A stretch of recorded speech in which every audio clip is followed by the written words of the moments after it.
karena memang anak-anak kalau udah balik ke rumah, Bu, kita kapan balik ke pondok?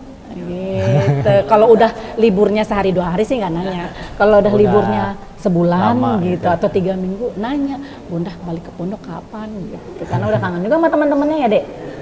Iya.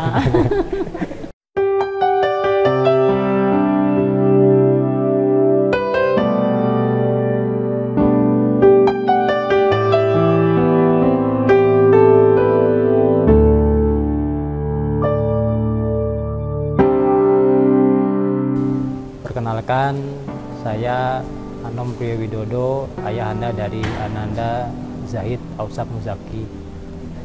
Saya ibunya Zahid Ausak Muzaki dari Depok.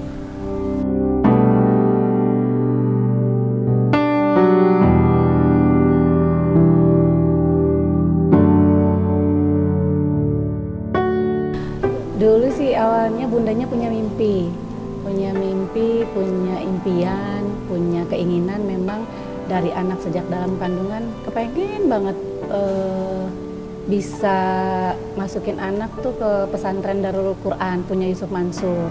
Memang sih dulu harismanya mungkin ada di Ayah Mansur kali ya gitu. Jadi memang niatnya tuh dari kecil anak-anak mudah-mudahan bisa gitu, ada jalannya gitu. Nah begitu, memang sudah ditanamkan dari mereka masih di dalam kandungan. Nah dari sejak mereka lahir, setahun, 2 tahun, umur 3 tahun, suka dikasih cerita gitu, cerita gambaran gitu, sekolah nanti maunya di mana Dek gitu.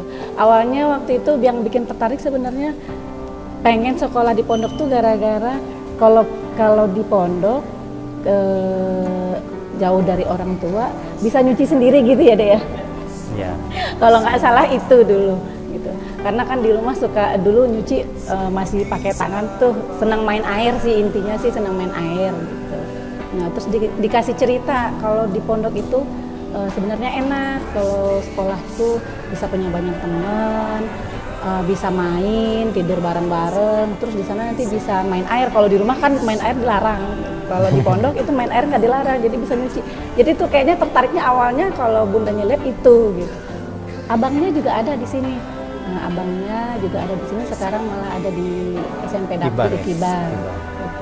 Cuma abangnya memang masuk ke sini dari kelas 2 karena telat daftar. Nah, kalau Zahid masuk ke sini dari kelas 1 karena emang dia kepengen ikut abangnya juga.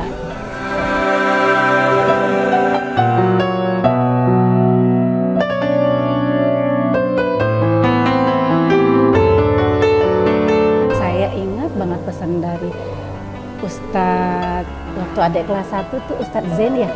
Ustadz Zen, terus Ustadz Aam, Ustadz Andi.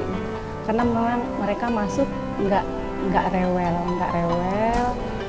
Tapi ada satu ketika yang memang mereka tiba-tiba kok nangis gitu, nangis. Oh ternyata ingat sama bundanya gitu di rumah. Dan ternyata memang ketika mereka nangis di sini, ya memang bundanya lagi melau di rumah. Jadi kontak batin sih sebenarnya, kontak batin. Tapi kembali lagi diingetin sama Ustadz, Bunda yang ikhlas ya Bun, gitu biar anak-anaknya tenang. Oh gitu ya Ustadz ya, iya soalnya anak-anak Bunda tuh kontak batinnya kuat sama bundanya nih, katanya gitu. Ya udah akhirnya di situ kita juga orang tua belajar ikhlas sih. Bismillah aja, Bismillah ya Allah, memang kita titipkan anak-anak di sana, percaya lillahi ta'ala Allah yang jaga.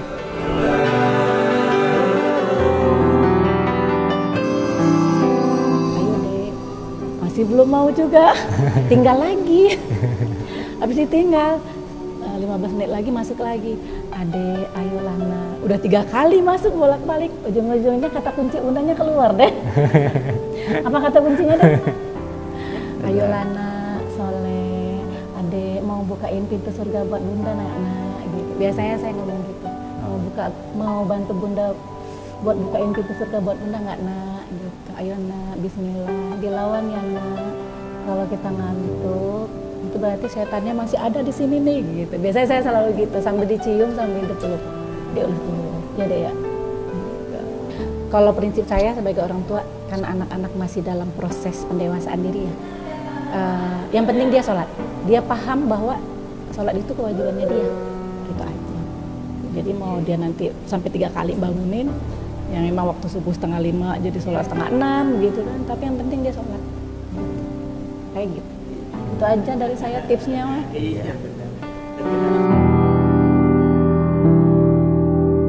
Kalau cara menghafal sih kita mungkin di Daku lebih paham ya. Cuma kalau dia cerita menghafal paling cepat masuk itu di saat pagi hari.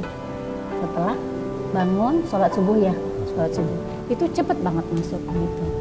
Minimal setengah halaman ya Dek bisa masuk. Tapi memang karena mungkin pikiran juga masih, pikiran hati juga masih bersih ya, masih belum mikir aduh sekolah atau belajar atau apa gitu. Ya. Itu tipsnya itu katanya. Kalau udah siang mungkin ada ngantuk atau kepengen main gitu. Terus juga kalau misalnya pulang memang murojaah. Itu yang penting sih, murojaah. Jadi adek di pondok udah juz berapa, halaman berapa? Ya udah sekarang di rumah. Biasanya murojaah selalu maghrib ya Dek. Kalau sama bundanya maghrib, selesai sholat maghrib, ayo setoran. Mau murojaah atau hafalan baru? Biasanya kita begitu setiap kali pulang gitu. Sama satu diperkuat sama doa. Ya, betul. Doa. Ya kami sebagai orang tua ya nggak nyangka gitu kan. Kalau memang ya, punya keinginan kita anak untuk bisa hafal Al-Quran 30 juz. Ya alhamdulillah sih nggak nyangka, pokoknya sebelum lulus SD ya, ini Sigor ini SD udah bisa tam bingung berkata-kata gitu kan. Mudah-mudahan ini bisa membawa keberkahan buat Zahid sendiri, buat kita orang tua juga para pengajar-pengajar di sini juga. Ya buat Darul Quran ya semoga bisa tetap eksis di dunia pendidikan, khususnya untuk membina anak-anak menjadi insan yang Qurani gitu kan, menjadi ya hafiz, syukur-syukur bisa menjadi tauladan nanti bagi masyarakat pada umumnya. Darul Quran itu bagus sih, bagus. Bukan mau ini kan enggak ya, tapi memang saya punya anak 2 di sini yang memang jelas-jelas kita sama-sama bisa lihat hasilnya gitu. Bukannya mau tinggi hati enggak, tapi memang pola didik di sini, kekeluargaannya di sini, Ya. Mereka menganggap anak-anak itu bukan orang lain tapi anak-anak mereka sendiri. Itu yang saya rasakan ketika anak-anak saya mungkin kangen rindu sama orang tua, tapi mereka bisa melepaskan itu, menyalurkan itu lewat ustazah sama ustadznya sebagai pembantu orang tua mereka. Mungkin anak-anak buat saya cari tempat di mana mereka bisa nyaman gitu untuk sekolah, belajar, apalagi di sini rumah kedua ya gitu. Nah itu yang anak-anak saya rasakan gitu. Ketika mereka nyaman, insya Allah nanti belajarnya atau menghafal Al-Qurannya pun akan lancar, nyaman juga. Jadi untuk bunda-bunda dan ayah-ayah yang ada di luar sana, pilihan untuk memasuki anak ke Daku saya rasa insya Allah mudah-mudahan pilihan terbaik.